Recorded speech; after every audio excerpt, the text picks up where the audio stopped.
औज़ु बिल्लाहि मिनश्शैतानिर्रजीम बिस्मिल्लाहिर्रहमानिर्रहीम। शुरू करता हूँ अल्लाह ताला के नाम से जो बड़ा मेहरबान और निहायत रहम करने वाला है। दुआ है अल्लाह ताला हम सब को दीन और दुनिया की कामयाबियों से हमकिनार करे, बीमारों को अपने फजल व करम से शिफाए कुल्ली अता करें। अक्सर आपके सामने जो मेरी वीडियोज़ वगैरह वक्तन फ़वक्तन आती हैं, तो इसका मकसद सिर्फ कोई कारोबार या कोई ऐसी सूरत हाल नहीं है। राज़िक तो मेरे खालिक के कायनात की ज़ात है। सिर्फ ये है कि आप लोगों तक एक पैगाम पहुंचाना होता है। और अल्हम्दुलिल्लाह मेरी इन वीडियो से काफ़ी सारे नौजवानों ने, काफ़ी सारे ऐसे लोग थे जो शादी शुदा थे, बे औलाद थे, उनको फ़ायदा हुआ। कुछ लोग नौजवान इस तरीके से के थे कि जिन्होंने ख़ुदकुशी का रुझान उनके अंदर पाया जाता था। अल्हम्दुलिल्लाह वो तंदुरुस्त और तवाना ज़िंदगी गुजार रहे हैं। दवाखाने की मसरूफियात, दवाइयों की मसरूफियात, अंदरून मुल्क और बैरून मुल्क में मुकीम लोगों से वक्तन फ़वक्तन रब्ता, ये सारी सूरत हाल जो है वो मेरे साथ साथ चलती है। तो बाज़ दफ़ा ऐसा होता है कि कोई दो साहबाब रब्ता करते हैं तो नंबर मसरूफ़ मिलता है, तो एक तो मैं इस पर माज़रत करता हूँ अहबाब से। और दूसरी बात ये है कि मेरी ये कोशिश होती है कि अगर नुस्खा इंसान ख़ुद बना ले तो ये बेहतर है, लेकिन अनाड़ी आदमी से ये नुस्खा बनना बहुत मुश्किल है। नौजवान लड़के जो हैं, जो गैर शादीशुदा हैं या जिनकी अभी शादी हुई होती है, तो पसे पर्दा तो उन्होंने अपनी जवानी को अपने हाथों से ही बर्बाद किया होता है। क्योंकि एक स्टेप ऐसा भी आता है जब इंसान शादी करवाता है तो उसको वो कामयाबी नहीं मिलती जो उसको मिलनी चाहिए, तो वो फिर भी इलाज के लिए मारा मारा फिरता है। क्यों? कोई अच्छा मुआलिज नहीं मिल पाता। अच्छा दोस्त मिल जाए ये भी इंसान के लिए गनीमत है, और अच्छा मुआलिज मिल जाए ये भी खुशकिस्मती की अलामत है। तो जो उन्होंने अपनी जवानी को अपने हाथों से बर्बाद किया हुआ होता है, गलत सोसाइटी, गलत सोहबत से अपने आप को बर्बाद किया हुआ होता है। फिर ये है कि ग़िज़ा खुराक जो है वो कोई उनकी ऑर्गेनिक नहीं होती, ग़िज़ा खुराक उनकी इंतहाई नाकिस होती है।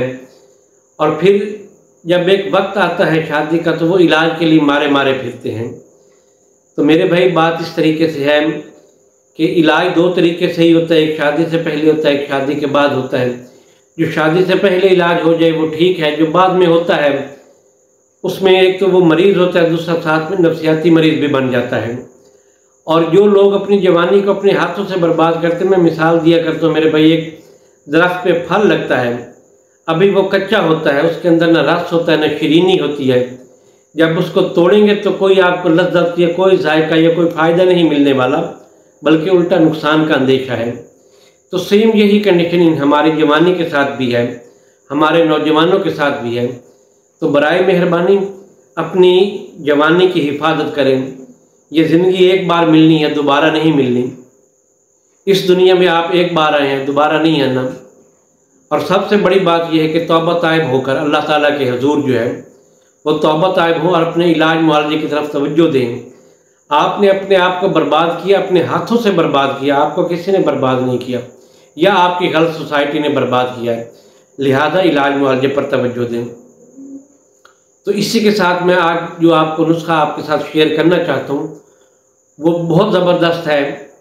वो एक मालिश का नुस्खा है, एक तिला का नुस्खा है। सबसे पहली चीज़ तो है कि रोगन जैतून लेना है। दूसरे नंबर पे आपने रोगन सांडा लेना है। तीसरे नंबर पे आपने रोगन कुंजद लेना है। ये करीबन आप 50-50 ग्राम ले लें। उसके बाद इसके अंदर अकर करहा, लौंग, जायफल, जावत्री, खरातीन, बीर बहुटी, मगज पंबा दाना, ये तमाम तर चीज़ें जो है आपने 7-7 ग्राम लेनी है।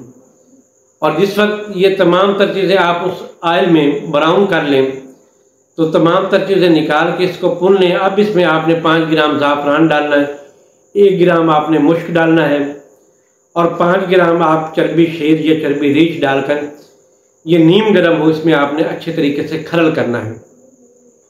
खरल कम से कम आप 5-6 घंटे इसकी अच्छे तरीके से करें। उसके बाद आप इसको इस्तेमाल करें। इंशाअल्लाह ताला मुझे आप दुआओं में याद रखेंगे। इजाज़त दे अपने भाई हकीम अहमद रज़ा दीवान को। अल्लाह हाफ़िज़।